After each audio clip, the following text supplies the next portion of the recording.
Welcome to the Fantasy Football Profit Podcast, hosted by Craig Phillips and Jeff Torrey.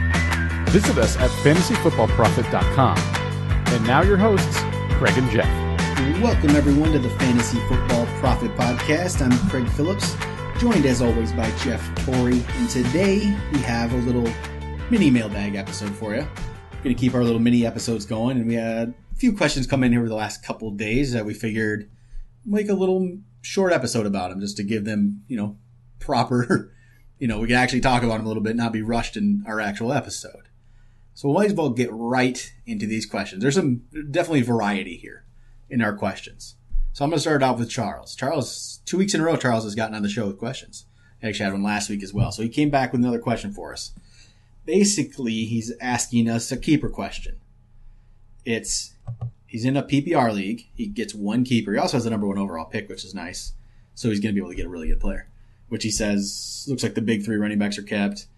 So he can get like Antonio Brown probably or Odell Beckham. That's a solid start already. So with that in mind, let's talk about his keepers. He can get Andrew Luck in the 4th, Sammy Watkins in the 4th, or Jeremy Maclin in the 10th. Okay, this is a tough one. Just Luck's out of the picture for me. I'm not taking Luck. Watkins, 4th round is pretty much his value. So it's his value. It's interesting if you want to lock up a receiver like that, because he'd be your number 2 at that point, probably behind Odell or Brown. You get running backs in the 2nd and 3rd. It's not bad. Or Maclin in the 10th, who's going to have. I think Macklin's going to move up the boards here. He should be more like an 8th round pick to me. So I think you're still going to get some value there. What do you do? I'm trying to think this out. Do you go Maclin or do you go Watkins? It's tough. This one's a close one. Because they're pretty much at value. It's interesting. Which sometimes you just want to lock a guy up. If it was pretty much any other player but Sammy Watkins, you're getting a good receiver like that at their value in the 4th round, I'd say do it. But Sammy Watkins scares me. Yeah. That's where my worry comes in. I do think that Maclin, I think his rankings will adjust. I don't think they've fully happened yet. I think they're still ranking him on that poor year he had last year. Yeah. He's in a good situation. I think I would lean towards getting Maclin, knowing that he can be your wide receiver 3, and he's relatively safe too, as long as he stays healthy. I think so too. And then if you really wanted Sammy Watkins, I think you can get him in the 4th.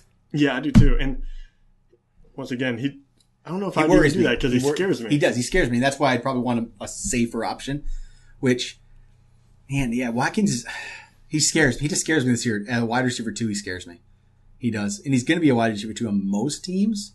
But if he's my 3, it'd be fine. If you say Watkins, it would have been like the 6th round. Like, yeah, do it. Of course.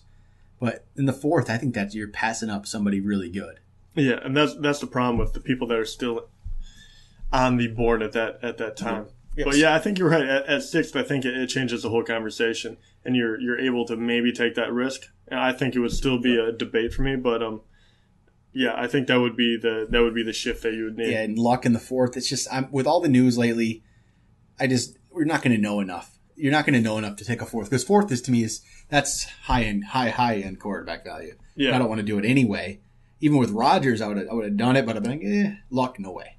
Just not going to happen. Yeah, I agree. All right, so Charles, that's what we're going with. Maclin. You can still get good players in the 4th. Watkins is just he has the potential to be up there, but he's been injured a lot. Yeah. And I think worries me yet. If you like Watkins, get him in the 4th. I mean, turn around and get him. Yeah, I mean, if you think that he's going to stay healthy, you're getting yourself a very, very good player. But I mean, then again, if he wants Watkins, if you're a Watkins fan, get it. You're getting him at value. I understand. So if you're more sold on Watkins than we are. Sure, I don't have a problem with him taking Watkins there. It's just not what I would do. But you're not overpaying necessarily. It's just, I don't want to pay for Watkins really at all right now. That's my thing. So it's not like you're not reaching. That's the thing. You're not reaching. Yeah. It's a solid, it makes sense. It's just, the bigger Sammy Watkins fan will do it. It's just not that guy. For keepers, the way I approach them, either I'm getting better value on the player or I'm locking someone down that is going to be a cornerstone of my team. Yeah, I don't think Watkins is either of those. Yep. So I think Maclin is the pick because I do think people are sleeping on him a bit. I think he's going to be a good play, and I think you can play him probably the majority of the weeks, honestly. All right, the second question comes in from Aiden. It's basically a draft position question. So we went over this actually a little before the show. Yeah. This is an interesting one. He has the 6th pick currently. It's a 10-person league. It's non-PPR. So he's kind of asking, basically the question comes down to, should he move down to 9th?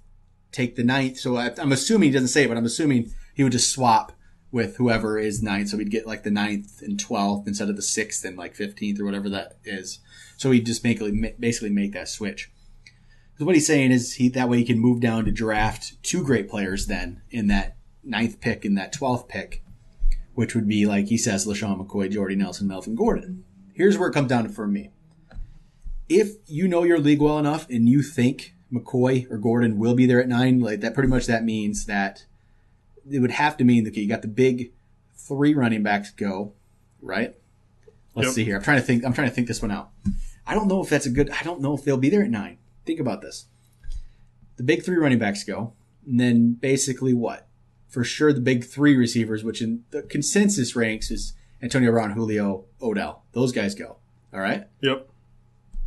LaShawn McCoy's not going to be there at 9. That's already 6. There's only 2 more picks. Even if Evans goes, McCoy's going to be gone. Yeah. So but are you 100% sure that Evans is going to go? Then basically it comes down to, in your league, do you think Evans is going to go before Gordon? If you want the running backs, which I personally want the running backs, if you think Evans will go before Gordon in your league, then I think you move down and you take it. I don't think, personally, I wouldn't take the risk. I'm going to take it. I'm going to keep 6 and get McCoy or Gordon, probably. That's where I would go because I want running backs right now. Or I guess you go down to 9. If you miss out on those guys, there's other options. Mm-hmm. So, and I just worry, I want McCoy or Gordon. If you can get them at 6, I want them. To me, they're in another tier than the next guys. Murray, Ajayi, Howard, Freeman, whatever order you have them in. Those are the tier. To me, there's a tier there. And I agree with you there too. When you talk about the tier, I think that's very important. I really do think McCoy and Gordon are on that separate tier. So I agree with you as in you have to be pretty confident that you're going to get one of those guys. Because really, at the current ADP of all these guys, you can still get a quality running back, according to this, on the way back, even if you keep 6. If you keep 9 and you get Gordon or McCoy, coming back, you're going to get someone. You probably have a few more picks and you can pick the guy you like the most. But if you don't think he's going to come around, you're pretty much making sure that you're going to get 2 of those guys that you had to pick from, which is probably not worth it. So especially right now, you could get DeMarco Murray or Jordan Howard at that 15th possibly. That's relatively safe. I think those both are very good options if you pair them with McCoy or Gordon compared to if you miss on both of them and all of a sudden you're probably ending up with like Ajayi and Freeman, which I think obviously both are very good situations, but I like the one with Gordon and McCoy much better. Me too. I think I stick at 6. And I think earlier in the preseason I would have said that you move down, but ADP has shifted a little bit and it makes me a little more leery of this. I think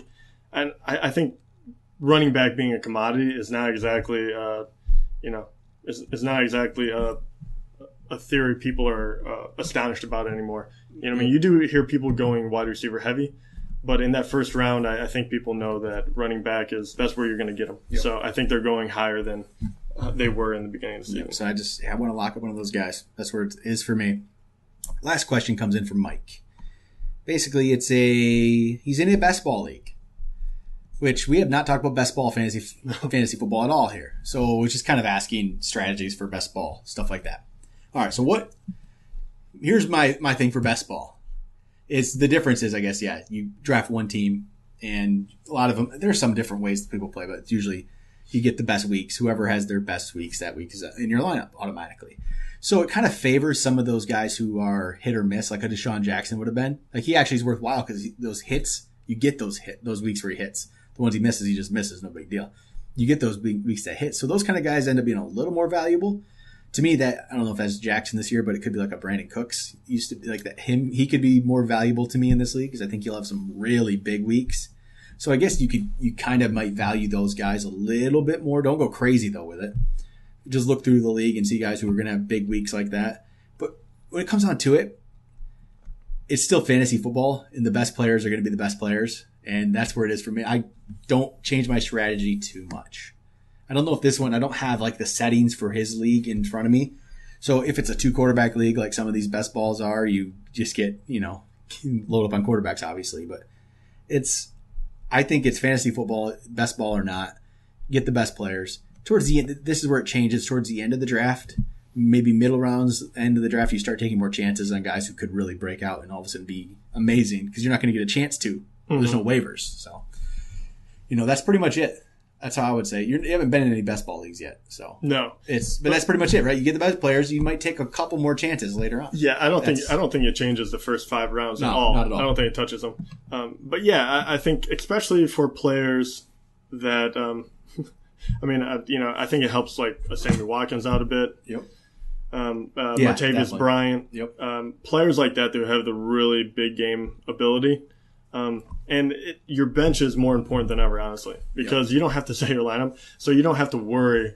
Yep. Like you said, you don't have to worry about a guy not being used. Yep. So if he's on your bench, if he's possibly going to be used, he could just get that one big catch. So even someone like, especially farther down, even someone like Doxson would be much more valuable than getting a guy that's probably tried and true because he might have some really big games possibly. So I think that's where it comes into play. It's more of the 10th round on where you want to go for these home run threats. Yep. Yeah, that's pretty much it. His question came a little bit ago, so hopefully he's still drafting. I don't know. It's one of those slow drafts like the Scott Fishbowl was, but it's just kind of any kind of fantasy format for the most part, get good players. That's the best strategy we can say. Is get good players. I don't think there's any way around it. Just get good players. That never changes. Find some players down the end that you like, and that's pretty much it. I don't try to think about it too much crazy unless you have different starting settings, like different players. You really got to think about it. And another one would be Devontae Parker would be a good get. Yep, some players like that really.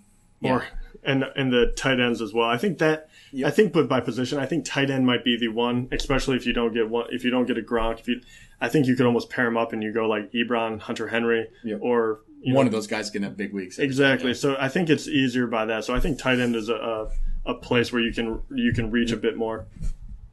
All right, I think that's it for the mini mailbag. I think this could be a weekly segment at this point. We'll keep really good questions this time. I like it. It makes you think about different things you might not be thinking about normally. But keep sending us your questions, especially a lot of keeper questions I know coming up and different draft strategy questions.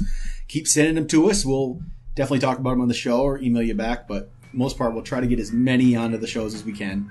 As more come in, it might be a little. Probably just have to do full mailbag again at some point, but. Could get a little harder to get them all into the episodes, but we'll definitely get back to you if we don't actually talk about it here.